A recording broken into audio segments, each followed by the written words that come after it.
क्या कभी ऐसा हुआ कि कान के कारण से तुम किसी की जिंदगी बचा पाए? कान के कारण से, क्योंकि वो चिल्ला रहा था, रो रहा था। यदि कान नहीं होते तो हम उसको बचा नहीं पाते। मैंने कान से उसकी आवाज सुनी और मैं जाके पहुंच गया। श्री राम, लक्ष्मण, आज मेरे कन्न धान्य हो गए। इन कानों ने 5 जीवों को बचा लिया। ओहो, आंखों ने नहीं। वनवास के समय कानों में आवाज आई कि कोई दुखिया लोग इस गुफा में बैठे हैं, दुख भरी आवाज कर रहे हैं। कानों से सुनी। सुग्रीव, हनुमान, जामवंत, अंगद और भी जो 4-5 लोग थे। कान के कारण से रामचंद्र जी कहते आज मेरे कान धन्य हो गए कि इन कानों ने, यदि ये कान नहीं होते तो इन दुखियों का दुख दूर नहीं होता। आज मेरे कानों ने इन दुखियों का दुख दूर कर दिया और किष्किंधा का राज्य सुग्रीव को दिला दिया। किसकी बदौलत? कान के। नहीं तो जा रहे थे वो तो सीधे निकल जाते। क्या तुम्हारे कान ने कभी पूंजी बनाई? ये कान नहीं होते तो मैं दुख दूर नहीं कर पाता। महानुभाव, किसी दुखिया की बात कान में पड़ जाए और तुम दुख दूर कर लो, जाओ तुम्हारे कान की पूंजी बन गई। एक दिन तुम्हारे कानों में वो ताकत आएगी। 12 योजन यानी कितने किलोमीटर? 144 किलोमीटर के अंदर मनुष्य, पशु, जानवर सब एक साथ बोलेंगे और आप सबकी वाणी अलग अलग सुनोगे। 144 किलोमीटर दूर। कितना दूर हो जाएगा? लगा लो 144 किलोमीटर। कहां तक पहुंच जाओ? भोपाल, बीनागंज मान लो। वहां कोई बातें कर रहा है और तुम गाड़ी में बैठे सुन रहे हो। गजब की पूंजी, लो पूंजी बनाओ पूंजी। इतनी दूर की बात यहां बैठे सुनेगा तू। और अभी तो पड़ोसी की नहीं सुन रहे। कान की पूंजी बनाओ। मात एक किया था, हे भगवान, मैं इन कानों में किसी दुखी की आवाज पड़े और मैं उसका दुख दूर कर दूं।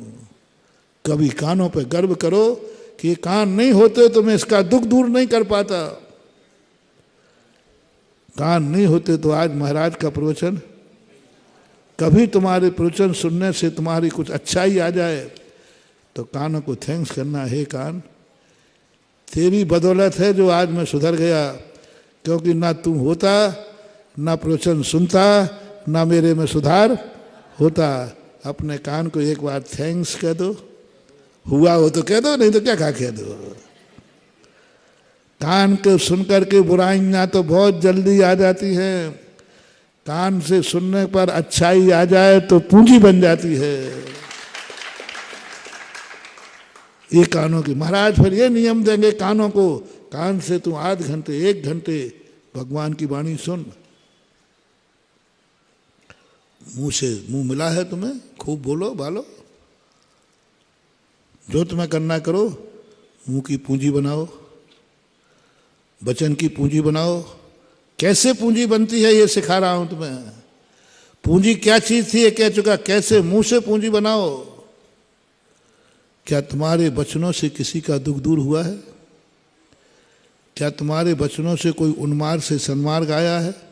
कभी तुम्हारे वचनों से किसी को सतमार्ग मिला है, सांत्वना मिली है, किसी को सुख मिला है? तो ये वचन की पूंजी है। और ऐसी वचन की पूंजी मिलेगी, ऐसा वचन में मिलेगा कि एक अंतर्मुहूर्त में 12 अंग का पाठ कर लोगे तो भी गला नहीं सूखेगा। ऐसी वचन बल रिद्धि होती है। किनको मिलती है? जो सदा एक ही बात सोचते, मैं अपने वचनों से किसी को सुख दूंगा। 24 घंटे नहीं, इस मन से मैं आध घंटे नमोकार मंत्र बोलूंगा, मैं भक्तांबर पढ़ूंगा। ये पाठ करने मात्र से तुम भगवान नहीं बन जाओगे। ले लो रे कुछ पाठ करने का 10 मिनट, भक्तांबर पाठ करने का, नमोकार मंत्र पाठ पढ़ने का, सहस्र नाम के पाठ करने का, पूजा के पढ़ने का। इतने से तुम भगवान नहीं बन जाओगे, नहीं बनोगे, पक्का है। इतने से तुम धर्मात्मा नहीं बन जाओगे, पक्का है।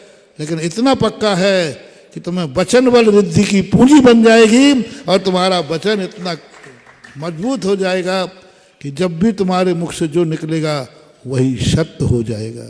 जय जिनेंद्र। अगर आपको मेरी वीडियो अच्छी लगती है तो प्लीज़ मेरे चैनल को सब्सक्राइब करिए, लाइक करिए, शेयर करिए। इसी तरह से अपना प्यार मुझे देते रहिए।